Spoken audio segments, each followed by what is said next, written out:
Next, it'll be Myers versus Young.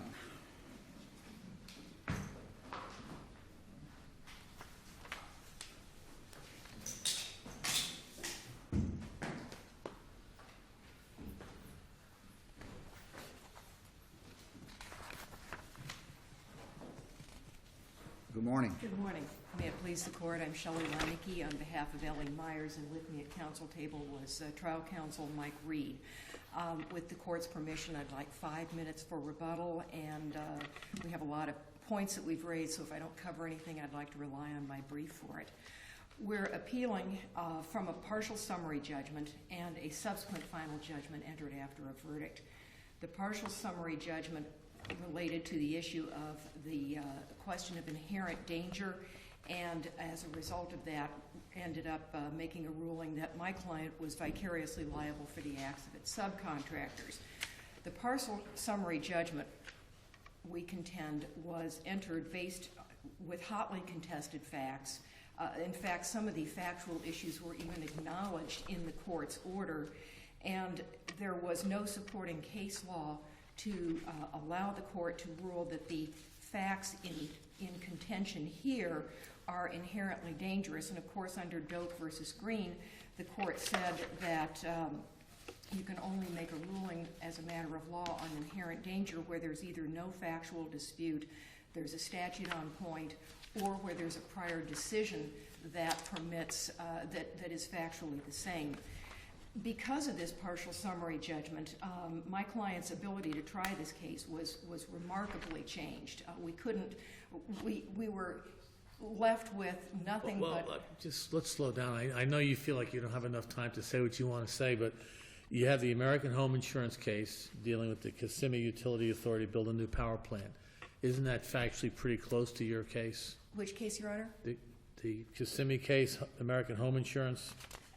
Round-tree transport rigging was also involved in the turbine being moved, 85-ton turbine. They stopped on railroad tracks because they wanted to lower the elevation, and of course chaos ensues, and there's a train wreck. They considered the entire activity as inherently dangerous. I don't believe that that is appropriately, is on point, or that that is controlling here. This is not a situation where someone was injured because of the work site in the sense of the crane falling over, a load falling off. But it's the activity, the entire activity that the court considers. And we believe wrongly. It's not the operation of the vehicles at the site that is controlling the analysis of inherently dangerous activity. It's the activity. The court did talk about, however, in the order, she talked specifically about transportation, lifting, setting, and erecting. That was part of the overall activity that the court, that goes to the scope of the activity, correct? That was part of what was going on. This is the tail end of the scope. This is the main nub of what was to happen. But the disputed issues of fact, as I understood that order, dealt with who may have done what, who might have been negligent at the scene. Was there cones? Was there a flag man? Should they have followed 603? Should they have done this? Should they have done that? And that's different than the analysis of whether the activity is inherently dangerous. Well, with due respect, I disagree, because part of the issue of the maintenance of traffic and what traffic procedure should be followed depended on the type of activity. Now, the plaintiffs contended that you look at this whole thing and you then have to use 603. The defense contended that you look at what was going on and that the only thing that would have been dangerous was the actual removal of the pole and its setting and erection, and therefore we only needed to stop traffic at that point. Well, that's a disputed issue of fact. And that is a disputed issue of fact. So that would not be a proper subject for a summary judgment? Correct, then, right? and that related to the issue of whether this was an inherently dangerous activity, and the court ruled as a matter of law that there was an inherent danger here, which we believe was based upon disputed issues of fact here, because the court... Well, we'll just rewind a little bit. So you're trying to narrow the definition of inherently dangerous activity to only the time when the actual crane picks up the actual pole and puts it on that plywood sheet Correct. That's the dangerous activity. Up until then, it's not an inherently dangerous activity. Correct, because the truck is stopped and the crane is not doing anything that is, either the crane is stopped as well. So when they were or- moving that turbine across railroad tracks in that American Assurance case, and they stopped on the train track, that had nothing to do with the delivery of the turbine, and the court found that was an inherently dangerous activity, you're saying we should ignore that? Correct, that is a different case. This is like the Smith versus American case that we cited in our brief, Smith versus, Interstate, that said the mower that was moving on the interstate, that a summary judgment there was inappropriate. That's Smith, S-M-Y-T-H. That moving the mower on the interstate was inappropriate for summary judgment, that there were factual disputes there as to whether that was inherently dangerous or not, and this court reversed a summary judgment on that. We cited a number of cases in our brief talking about the question of when a vehicle is stopped, when a tractor trailer is stopped, or a locomotive is stopped, that's not inherently dangerous. And in fact, the Granddaddy case, the Southern Cotton case, says that a locomotive, a trolley, or a vehicle that is in the garage is no more dangerous than a canary in the cage. It's the operation that matters. Here you have no dispute. This tractor trailer was stopped. It was not moving. The load did not fall off it. And for today's purposes, all you're saying is at least you ought to be allowed to make that argument to the jury and let them decide. Correct. That the judge shouldn't just take that away and say this is obviously inherently dangerous, that from A to Z, not even worth talking about. In a nutshell, absolutely, Your Honor, you're correct. The case law talks about, it's a bedrock principle where there are questions of material issues of fact. It's for a jury to determine. The case law, even cited in the court's own order, talks about the issue of inherent danger is generally an issue for the jury. There's even a jury instruction on what is inherently dangerous. And the court not only made these findings of fact, the court's findings even talk about fictitious representations by safety supervisors as to the actual measures taken. Now, to say something is fictitious, that is, it's almost apodictic that is a factual determination made by the court. Is that referring to the allegation they put cones up after the accident? I'm sorry. Was that a reference to the allegation they put cones up after the accident? The court says, yes, the safety supervisor's fictitious representations to Florida Power and Light as to actual safety measures. And the court says in the findings that there were no traffic plans in place. That is a factual finding that is clearly disputed by the record. The testimony of everyone other than the plaintiff's expert said you look at the field conditions, you determine what traffic controls are necessary based upon the field conditions. 603 was not mandated for this particular location. It was a possibility for any one of the 4 poles that were part of this contract. The contract between Florida Power and Light and Myers, did that require the following of 603? No, it did not. It referenced 603, and there's evidence in the record that you want to make sure you put in everything that you might need in your contract so that you're going to be properly paid, because you can't go back later and say, oh, by the way, I need to change this, I need to do that. But part of their bid, part of Myers' bid did include funds for personnel and equipment to implement 603. But the factual dispute here is it was not mandated to use 603 for this pole. Remember, Your Honor, this contract was to cover the installation of 4 poles. And when there was the drive-by and the look at what might be necessary, it may have been necessary for 1 or more of these poles, but not necessarily this particular pole. Now, the evidence that was presented in this case was that you don't want to stop traffic in this 603 manner if you don't need to. 603 says you totally stop traffic and you have flagmen at both ends, and 1 lane goes through with however many cars you're letting through. At what point do you invoke 603? when you're 3 inches encroaching into a lane, or 7 inches, or 7 feet? Again, you're getting into factual disputes between what the I'm witnesses... just asking a question. Well, You said it didn't apply. it does not apply. There was testimony in the record that where the encroachment is only going to be minimal and for a very short period of time, you do not need 603. And that's a decision made on the job site. Correct. That is a decision made on the job site. It's not necessarily mandatory, there's discretion. And that's the factual question that a jury would decide as to negligence, correct? Correct. But that has nothing to do with whether the activity is inherently dangerous. Well, it does. It's all interrelated here because the judge effectively had a circular argument here.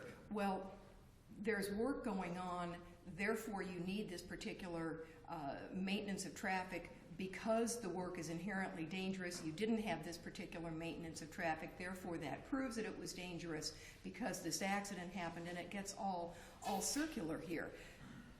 The work that was being done, and I think part of the argument that the defense presented that you only needed a lesser level or a different type, I won't say lesser, a different type of traffic maintenance is proving again that the only issue of danger is during the actual movement and setting of the pole. But what's the point of you prevailing on inherently dangerous? How does that make a difference in the big picture if you did not ask for apportionment of damages among the other potential defendants? Well, first of all, if it's inherently dangerous, then that takes away the independent contractor theory. It does. The inherently dangerous ruling precluded us from trying the case we wanted to try because we weren't able to say, well, we think everything was done properly, but if it isn't, it's his fault. Because once we start saying... But you didn't ask for anyone to be put on the verdict form,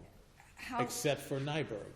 Correct. And because the court had already ruled that our client was responsible for these subcontractors, if we had But you could have been arguing for apportionment had they apportioned the percentage of liability on the settling non-parties. Once the jury... And that you were precluded from doing that because your trial strategy was to pin everything on Nyberg.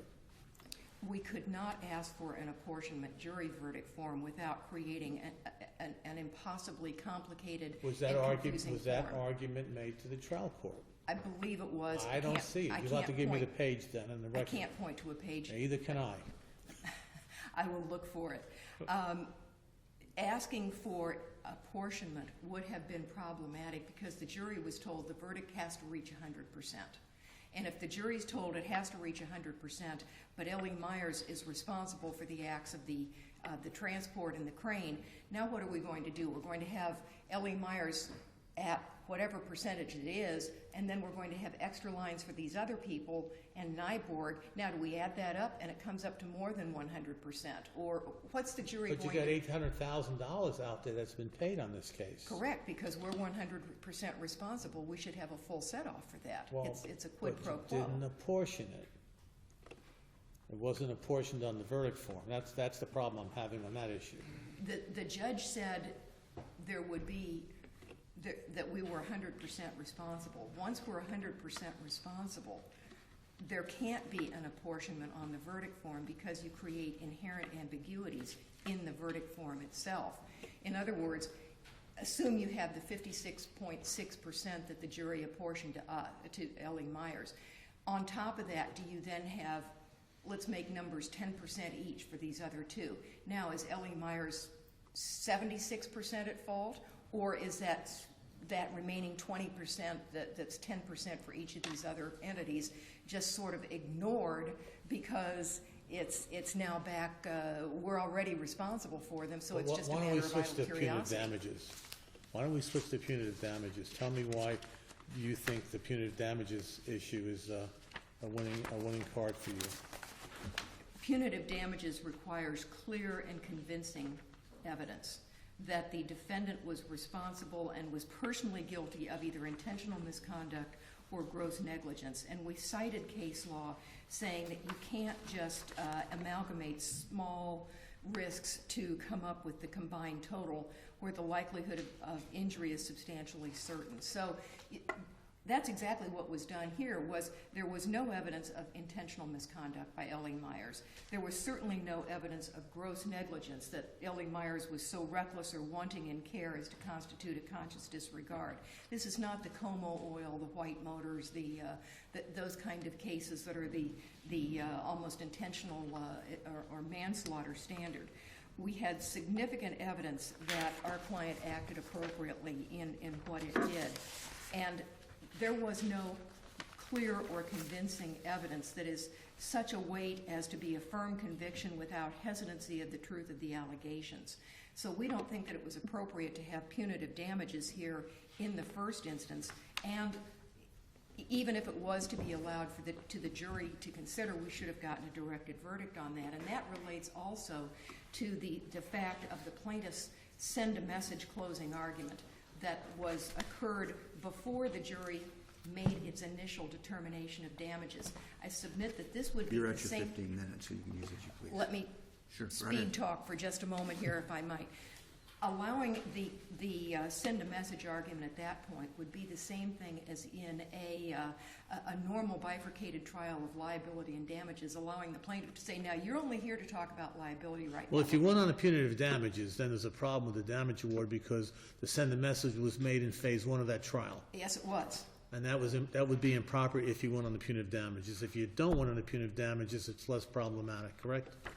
I still think it's problematic because to send the message, if there had only been one closing, we might fall under that Auckland case. But because there were two closing arguments here, there was a closing argument before the compensatory damages, and there was a further closing argument where there was a repetition of the send the message argument before the jury returned its second verdict. And let me go back 1 second, if I might, to the point about apportionment. This jury was already confused and asked if it could give its punitive award as part of the compensatory. If we had broken out the issue of apportionment, it would clearly have confused the jury on that point. Let me reserve my remaining time, if I might. Thank you. Thank you.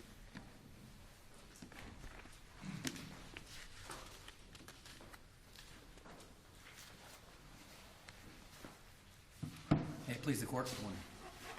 Mark Matthews for the appellee, Timothy Young, as personal representative of the estate of Alan Young.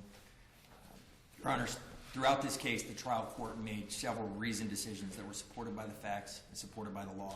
L.E. Myers went all in on Roger Nyberg as the fault of all of this throughout the entire litigation. Are you thereby agreeing with that last statement that they could have listed the Fabry defendants on the verdict form to argue for a set-off? They could have. They could have listed them. They were ultimately liable, but they could have listed them to try to at least apportion fault. And to go to your question, Judge Valenti, that you asked appellant's counsel earlier, we looked through the record thoroughly because I wanted to answer that question as well as to what was asked about who should be on the verdict form. And there was absolutely no discussion of anybody else other than So Roger that might have been a Nyberg. presumption on their part that the judge would have said no, but you don't know until you ask. Precisely. And they never did ask. They never did ask relating to apportionment. They never asked to add any of the.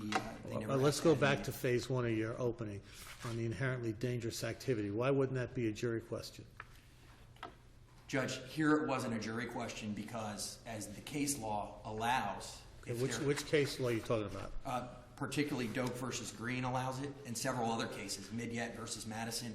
And in Doak versus Green, they actually cited to Midyat in the footnote and said, we're not finding there's sufficient record here, there's sufficient facts in the record here, but in Midyat we did. So essentially what the court was saying was that when there's no facts in the record, similar to what this court said in Smith, when there's no facts in the record, then it's not appropriate to grant summary judgment. Difference here being that there was sufficient facts in the record.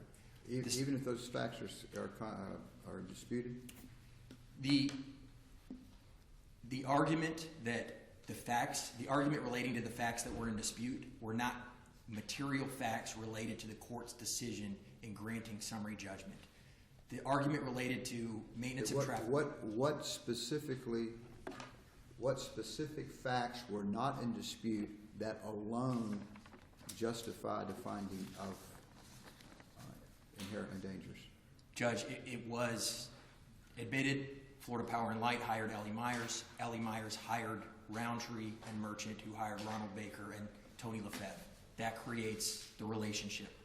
The work required the use of a tractor trailer and a crane to transport and lift and install an 85-foot, 21,000-pound concrete utility pole. And there are photos in the record. I would suggest that the court look at the photos to see what type of operation we're really talking about here. Roundtree hired Ronald Baker, a commercial truck driver who has to have a particular type of license to do this, and has But to. it wasn't the driving of that truck that caused the accident. It was not the actual driving of the truck that caused the accident. Okay. But Okay. So what else? the You can't say an inherently dangerous operation of a truck by driving it down the road with these concrete beams on it is inherently dangerous. If that's not even related to the accident, why does that make it inherently dangerous here?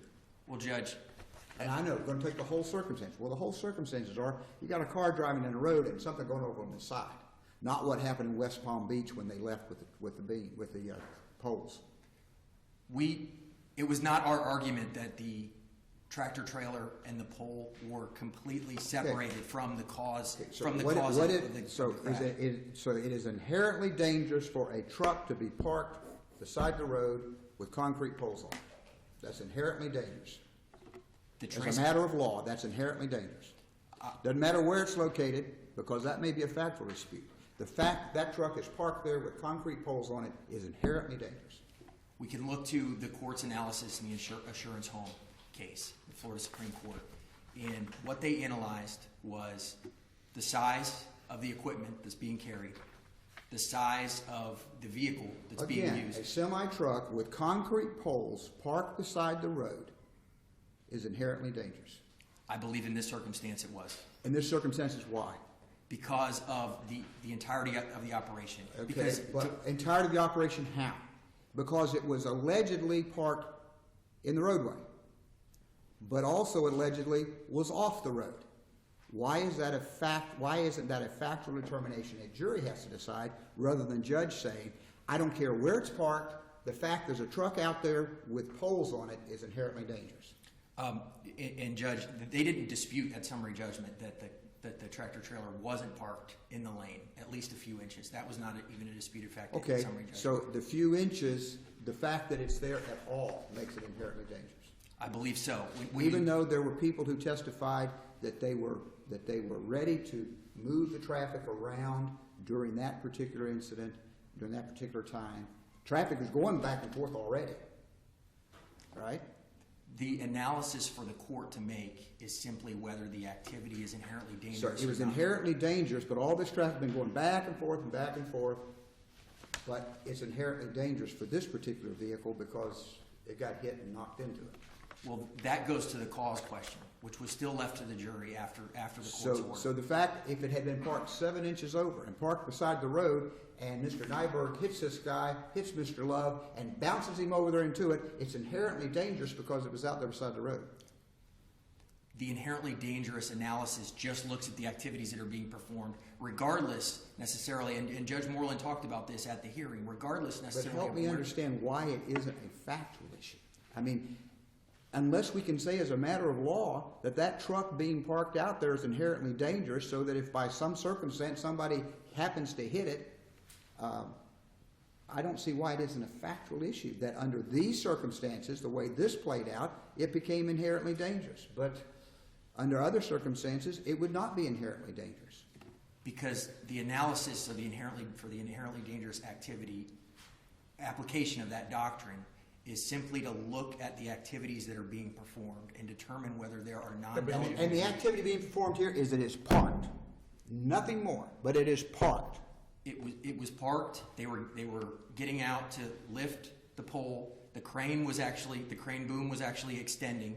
So the entirety of the activities, and this is what the Assurance Home case looked at, was the size of the equipment. Here we have an 85-foot, 21,000-pound pole. The size of the vehicle used to transport the equipment. Here we have a tractor trailer, flatbed tractor trailer, with the pole extending above the tractor and past the trailer hanging off. The court looked at, in that case, the Supreme Court looked at particular regulations that Okay, related I'm to gonna go the back to that, activities. though. So if I've got a tractor trailer parked out there that is huge, that's got these big concrete poles extending over the front and over the back, and it's parked out there, and I'm driving along there, and I'm texting on my phone, and I run off the road and hit it, that's inherently dangerous because that shouldn't have been there. That's not something that's normally there, and look at the size, and look at this, and all of this. So therefore, it must be inherently dangerous and their fault that I ran off the road texting. I mean, that's where it seems to me it's got to be a factual issue. But the inherently the application is not cause. So to jump to their fault is not what the application of the inherently dangerous activity doctrine does. It only determines whether there's a non-delegable duty. And here the court specifically said in the order that it was still leaving the question of cause to the jury. It's kind of a red herring when you think about it, whether it's inherently dangerous or not. Because all it went to in this case was the non-delegability of the liability for the subcontractors. The cause issue was still tried to the jury.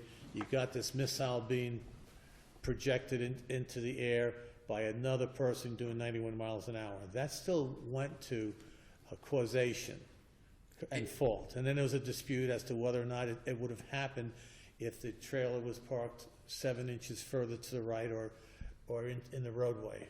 If the person would have died from the impact versus was he already dead when he got hit by the car.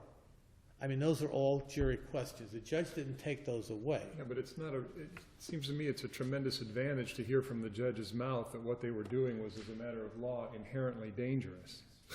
Well, and what the order actually says is that it's the transportation of the 85-foot cement transmission pole that was inherently dangerous. And I tend to agree with Judge Davis.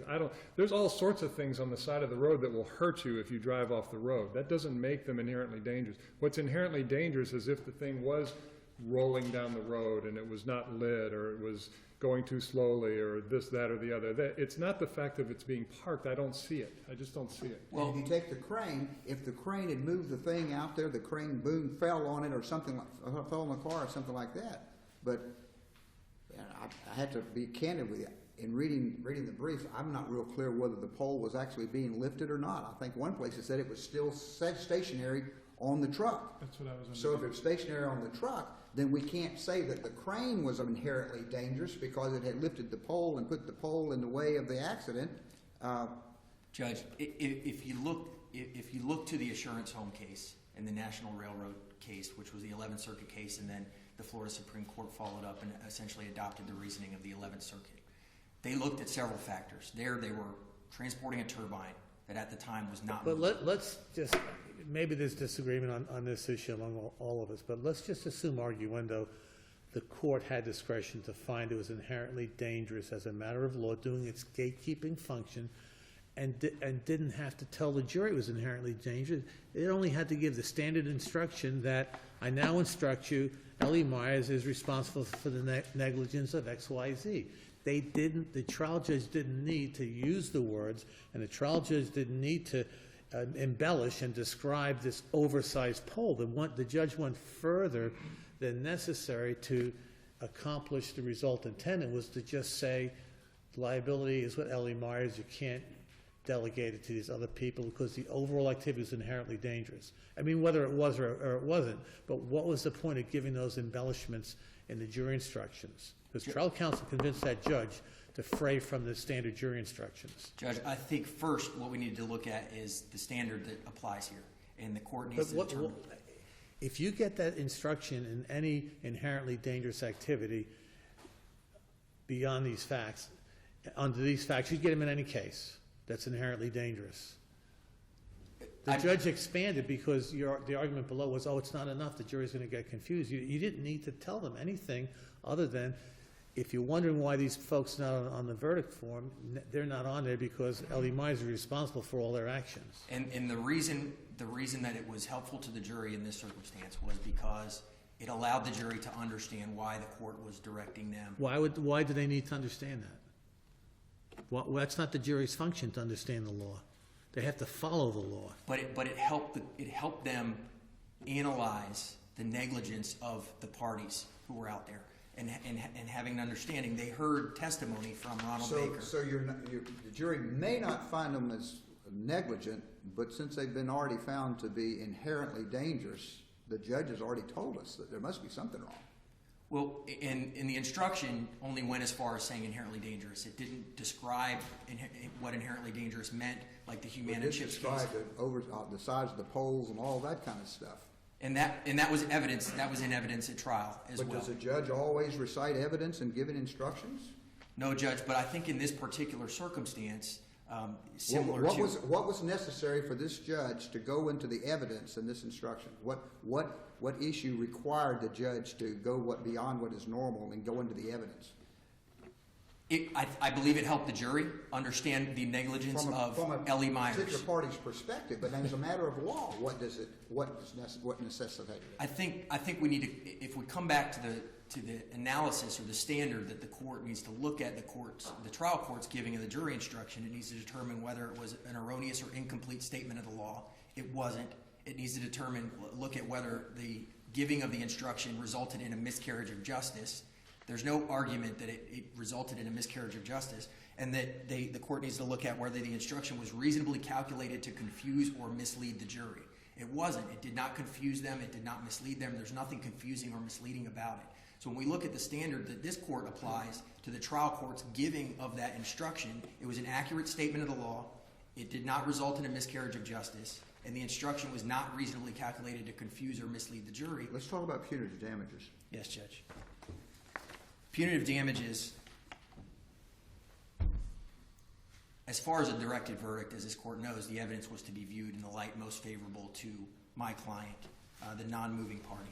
And the trial court could only grant the appellant's directed verdict where no view of the evidence or inferences made therefrom could support a verdict for my client, Mr. Young. Now, in this case, we had a circumstance where this was a project that began long before the day of the crash.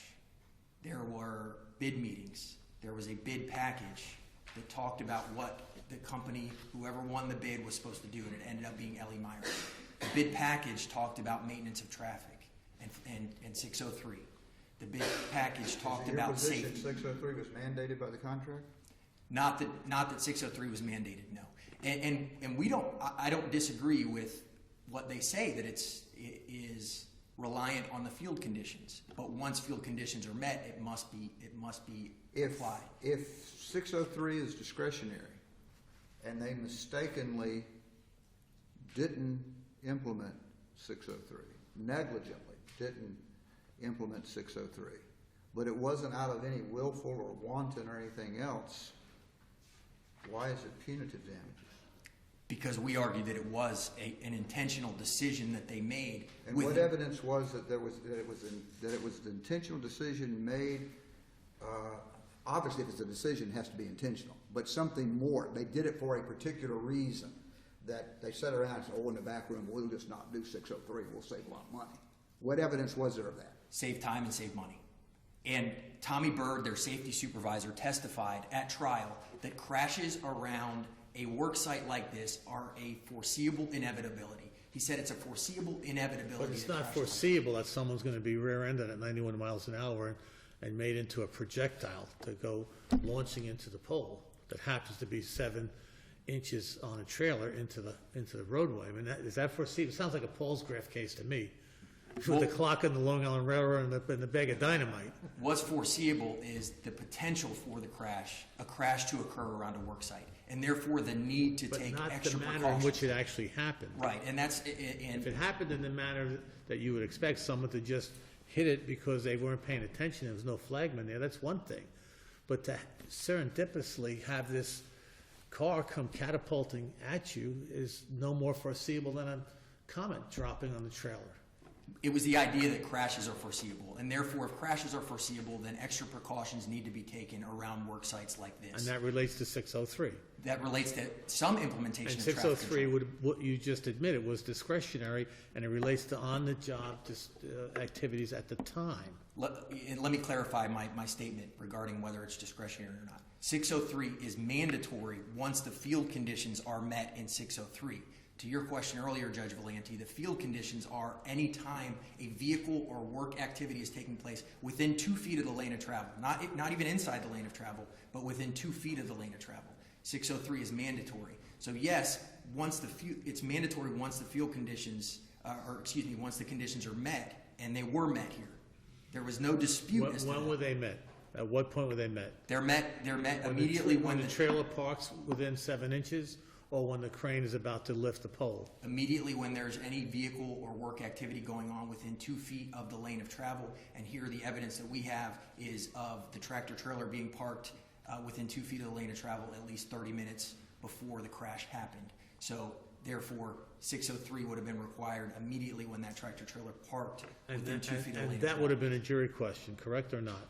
And that was still a jury question. The application of maintenance of traffic was still a jury question. All of this was still So the failure to follow 603 doesn't enter into the consideration for punitive damages?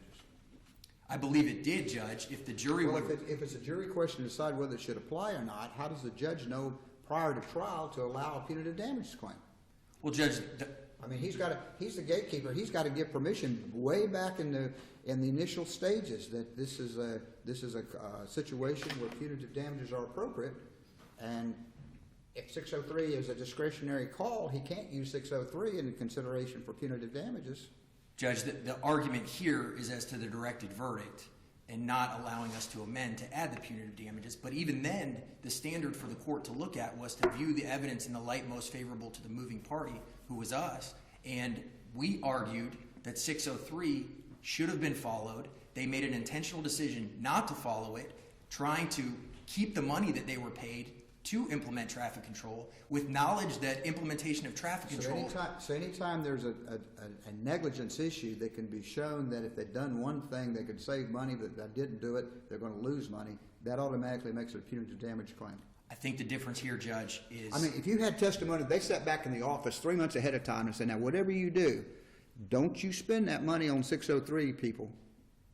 That's one thing.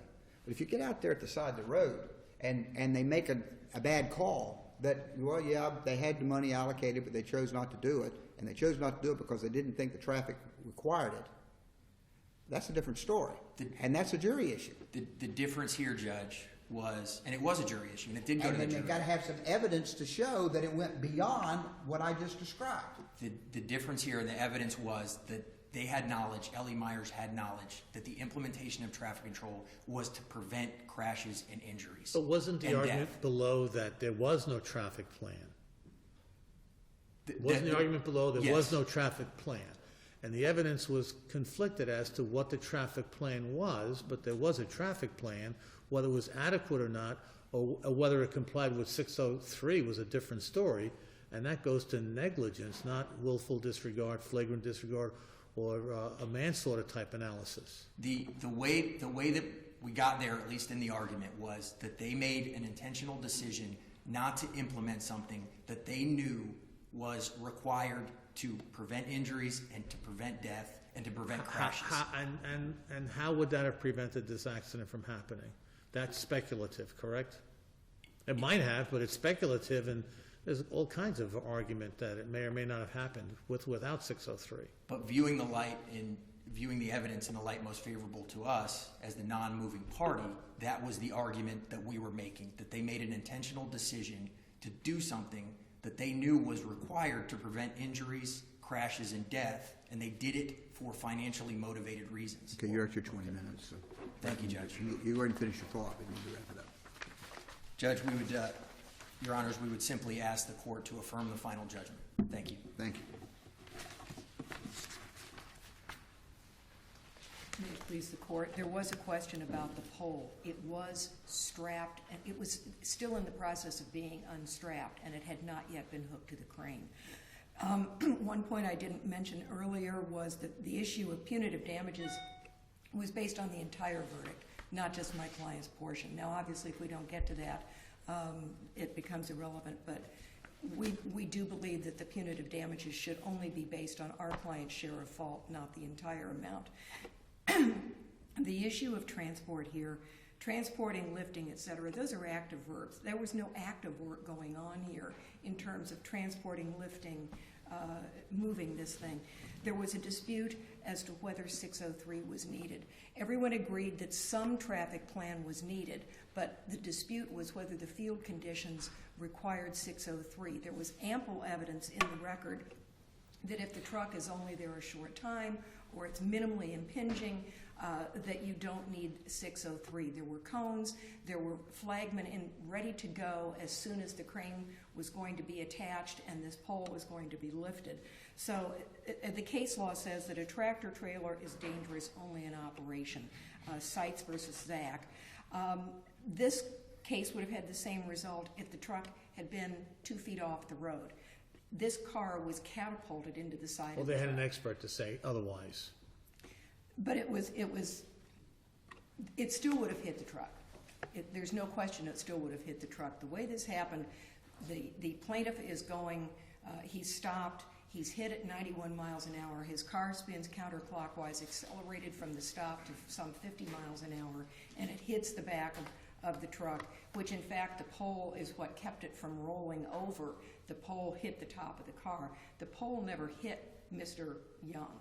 The car slides under and becomes pinned by the truck with, in fact, at least one traffic cone under it, showing that there are cones out.